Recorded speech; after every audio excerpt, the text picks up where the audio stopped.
Tonight, the president is renewing efforts to override state-level artificial intelligence laws. And that includes Tennessee's high-profile Elvis Act, protecting artists' name, image, and likeness. Here's News 2's Kelly Milan.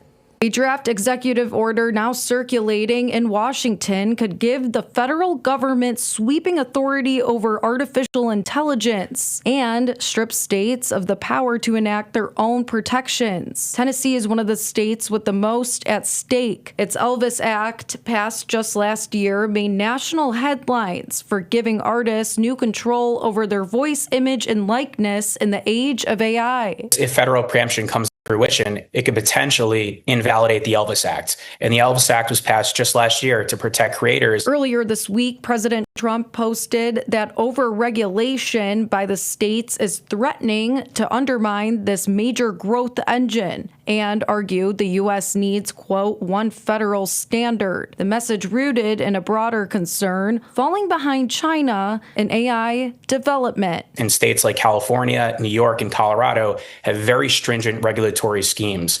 And now these AI companies are going to be forced to comply with 50 different regulatory schemes, which is going to slow us down compared to adversarial countries like China in their AI development. Tennessee Attorney General Jonathan Skrmetti was one of the first to push back when Washington moved to limit state authority. He joined Governor Bill Lee and other Republican governors, urging the federal government not to sideline state protections in Trump's big, beautiful bill. That moratorium put those federal moves on hold. Usually when the federal government preempts the states, there's a federal plan in place.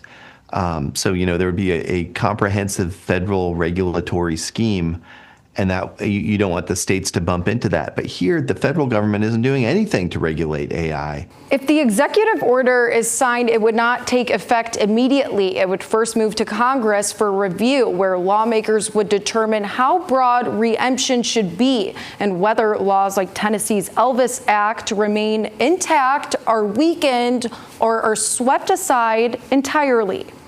Back to you.